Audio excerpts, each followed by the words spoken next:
welcome back to Autism Live, and we have joining us right now via Skype Rose Marie Griffin, better known as Rose.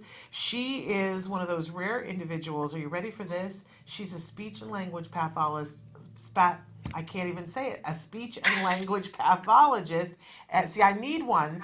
And a BCBA. That's a lot of letters. Rose, welcome to Autism Live. Thrilled. So we've in the past we've called people unicorns sometimes Yeah. when they are, but you're kind of a unicorn of another color, right? Well, thank you. Yes, we do go by unicorns. I love having both certifications, and right now there are less than 400 people worldwide who have both of them. So it's an amazing way to be able to help my clients in a very specific way, and also be able to help professionals too work with students with autism. What a fabulous thing! Because when you put those two things together, I think a lot of progress happens. Really, really amazing. Now, there's so many things to talk about with you. You are not only a speech and language pathologist and a board certified behavior analyst, but you are also an entrepreneur and inventor, and and a product developer, and you also have an amazing site that's called ABA Speech. It's a blog with a lot of free resources, and you offer trainings, including continuing education courses. So let's start briefly with that. Tell us a little bit about what people might find on ABA Speech and where to Yeah. find it.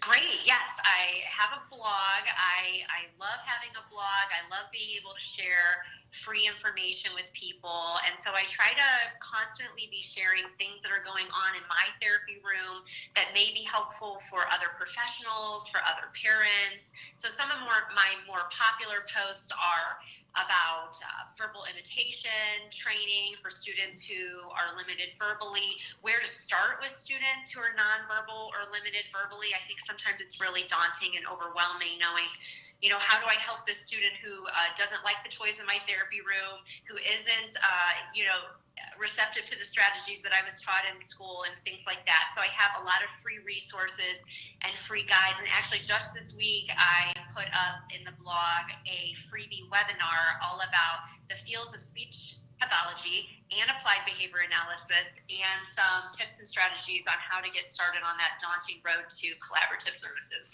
And I gotta say, one of the things I love about you, and I find this to be true, the highest caliber professionals are the best at being able to take the jargon out of the sentence for the parent. And you're very Yes. good at that. Oh, thank you. I think Thank you that's so a much true for that. hallmark Yeah. of an expert. There are a lot of people who just, pounce on the jargon and throw it at parents. And I always go, what's that about? Because the true experts are the ones who can switch it on and off. So, and you are one of those true experts. So, where do we find the blog? Yeah, so the blog is at www.abaspeech.org. You can check it out there. I always have my latest blog posts up, and you can search through to find out resources that would help you specifically.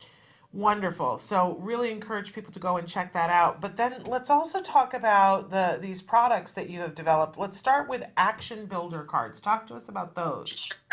Yeah, so I just, I had a vision I was teaching students with more severe autism. I work in a specialized program as well as a public school. And so a lot of the therapy cards that we use out in the field have one example of an action. And so I was spending a lot of time making my own cards to teach my students how to generate phrases and things of that nature. So if I had a student and they were working on labeling orange and pizza and spaghetti, but they were also working on labeling eating, I could not just go to a ready-made box of cards and get lots of different examples of eating. Usually you just get that one picture of eating, that one picture of playing. And so I was making a lot of different things online. It was taking up a lot of time. So I thought, this is my vision. This is really what's best practice. It's to show students with autism specifically different pictures of items, because that really helps us plan for that generalization piece. So, okay, so we have a picture of eating. eating pizza, eating spaghetti, eating orange. And then that way, when a student is maybe doing those things in the natural environment, if they've worked on those different phrases, that they can generalize that from what's going on in therapy session to what's going on, at home or out in the natural environment. And so Traven is showing some of them full screen here. Right now we're looking at leisure nouns. Right. So you're grouping So this them. is actually, Shannon, this is actually Double Up. This is my other product, Double Up. And so Double Up was the second product I created, and this is a vocabulary and social skills game for students. And I work more with the middle school, high school population, and I feel that there's just not a lot out there for students who might be at the level of matching. There's not a lot of stuff out there that has real life pictures that are age appropriate. And so I created this. And what's so amazing about this game is that you can match picture to picture, as you can see, the basketball to the basketball. Yeah. But if you have a more advanced learner, what's really cool is that there's another game board that's leisure actions. So you can match that basketball picture to a picture of people who are playing basketball. So a lot of the times, if you're working in the schools or you're, have a home program or something like that, you may have students at various language levels. And so this is a nice way to tie in all those different skills, plus you're working on turn taking, plus you're working on language skills like labeling, and you can ask each other questions, like, do you like to play basketball, or would you rather, do a go-kart or play mini golf, things like that. So it's really based on your student's language level, but that's what's so nice, that it lends itself to that, and it's age respectful. A lot of the times when we're working with students who are older or adults, there's a lot of adults with autism, they want something to do that's functional. We're talking about functional things, and the pictures are real. So our students with more severe autism will be engaged by those. I love that. So that was Double Up we were just looking at, where you're matching them to the different category cards. And I think that a lot of parents probably don't understand matching. Seems like one of those things you could just gloss over and not bother doing, but it's a really important step in the learning phase, correct? Oh, yes. And that's what's so amazing with matching, is that a lot of the times students who are in middle school and beyond are going to be working on vocational type tasks. And those vocational type tasks all hinge on that skill of matching. So we're matching in a vocational sense, fork to fork, spoon to spoon, some type of vocational task, or putting hygiene packets together. But then we're also working on matching within something that's a little more fun, a little more engaging. And once we can do that type of matching, that can really generalize to a vocational setting, to a community setting. And it's a really very important skill for students with autism to learn, and one that can be really difficult for students. Fabulous. So let's go back to the action builder cards, because I know we were showing you were talking about one and we showed you the other one. Do you have the cards there with you that you can hold? I do. Okay, so hold up and show us one of the action builder cards. Yes. So one of my examples I like to talk about is the word washing. So what's cool about, there's 100 different picture cards. And so I was teaching my students how to label different actions. Well, if I was teaching my student how to label washing, in a traditional speech therapy set of cards, there might just be one example of washing. So my student with autism may learn that this is washing. Sorry, I want to make sure it looks good. I know. Washing here. But then a student will also need to know that this is washing, like washing a dish, or that washing hands is also washing. And so it plans for generalization. We always kind of joke about that in the field, as saying we don't want to pray for generalization of skills from therapy to what's really going on in the real world. We want to plan for it. And so these cards help you plan for it. And another cool thing about the cards is that on the back are the different, the noun, the action, the phrase, the sentence. And so I have some students who have trouble creating grammatically correct sentences, and we may be working on that. Instead of having a separate visual, I can just show them the back of the card, and then we can fade that prompt for them. Love that. And I think one of the cards may have just gotten close to your microphone there. So yeah. So look at all the different ways that we can see washing. And that's, I know for those of you who are BCBAs, that's just sort of run-of-the-mill, that's your Tuesday. But a lot of times for us as parents, we don't think about all the different ways that we're going to have to teach washing until somebody says, can you find cards that do that? And let me, as a mom of somebody that, we had to teach these things to, Right.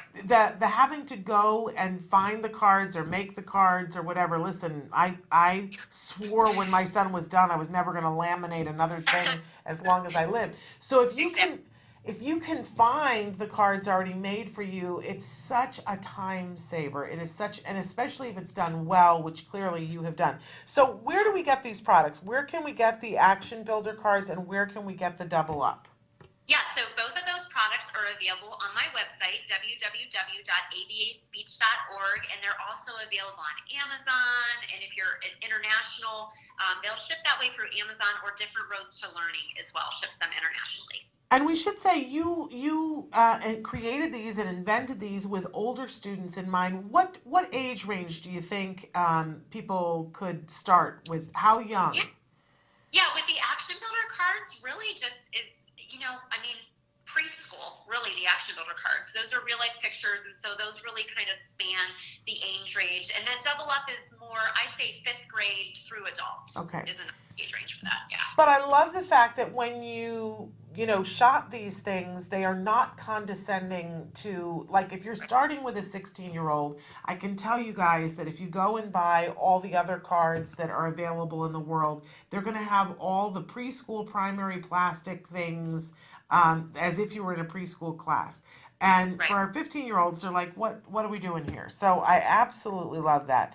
And you are such a wonderful resource for so many different things. If you've got a second, I'd love to keep you and just ask you, Yes.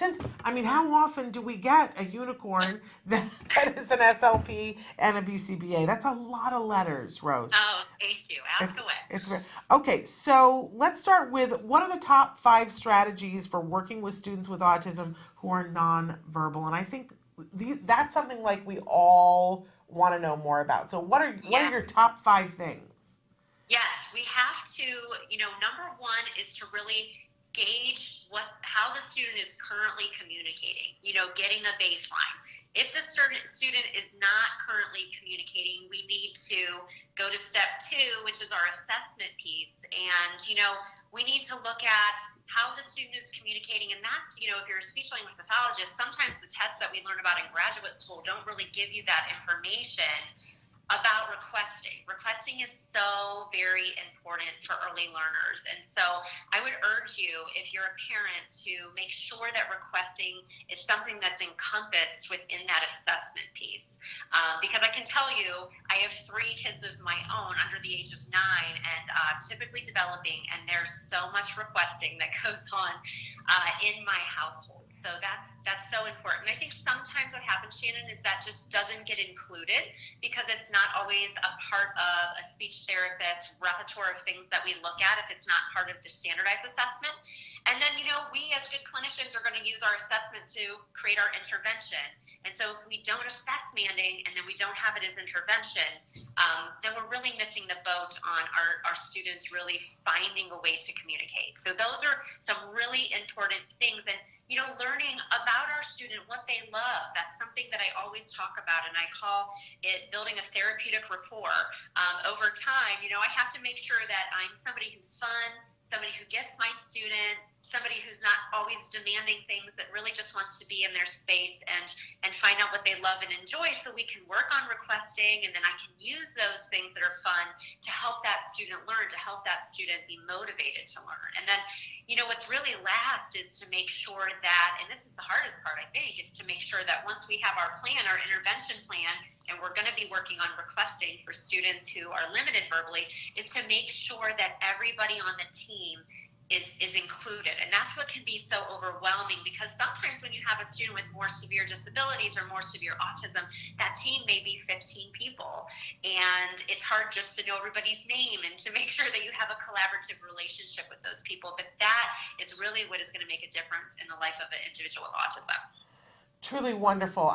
Last week, a weekend before last, I got to be at the ABAI autism conference. Oh yeah. And I came back, and of course there was much discussion about jargon, because people were presenting. There were BCBAs who were presenting to other BCBAs. They weren't intending it to be on a parent level. But one of the talks that I went to that I was excited, it was about teaching functional communication, and I couldn't get there. I couldn't, because he started out saying that let's take a look at the manned modality assessment, and Oh, I sat there and for a large portion of the talk tried to figure out right, what a manned modality assessment was.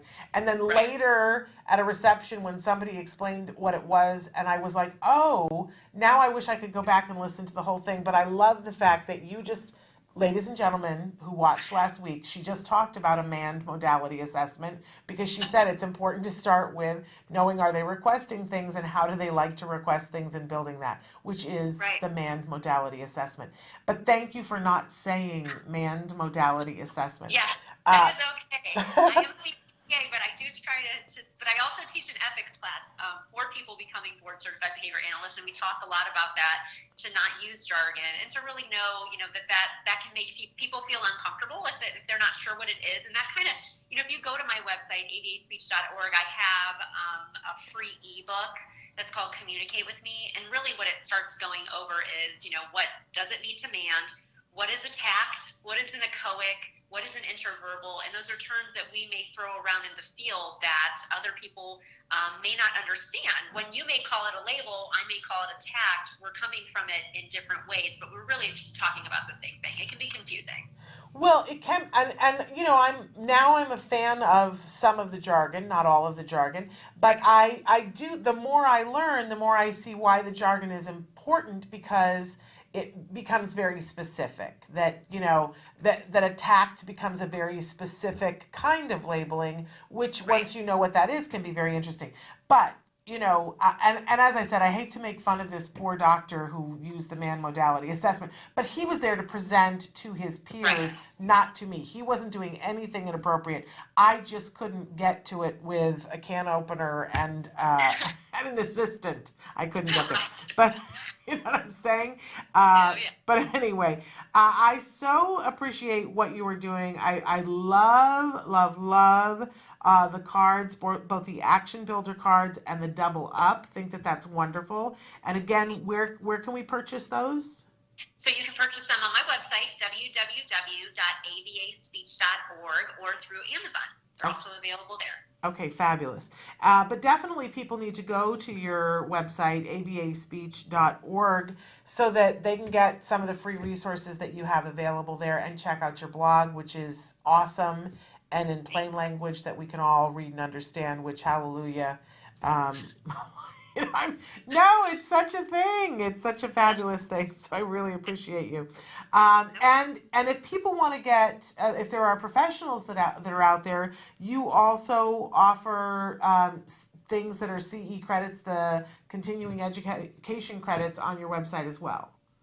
I do, yes. ABA Speech is an ASHA-approved CE provider, so we have courses that are taken by parents and professionals. And we have a really cool course called Help Me Find My Voice, which is geared towards working with students who are nonverbal or limited verbally, and knowing where to start with assessment, knowing where to start with intervention, how to work with students with problem behavior.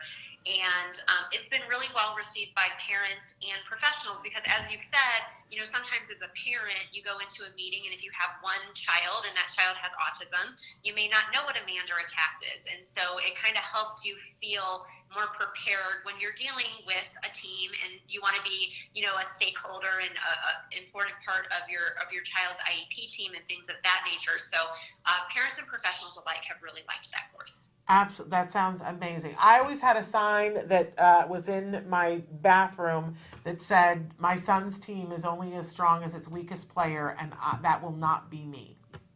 Good, yeah. So for parents who feel that way, what a great way for you to get on board and know what's happening. Well, Rose, this has been delightful. Thank you so much for being a part of our show today. And whenever you, because I know you have this great mind, you're going to be rolling out new products. Whenever you do, let us know. We'd be happy to have you back. Awesome. Thanks so much for having me. So nice to meet you. Nice to meet you too. All right. Thank you, Rose. Bye. Bye-bye. What a wonderful, wonderful professional working in this field. These are the kind of people that I just go, oh, thank goodness, right? We're going to take a break, and then we're going to be right back with more Autism Live right after these messages. Stick with us.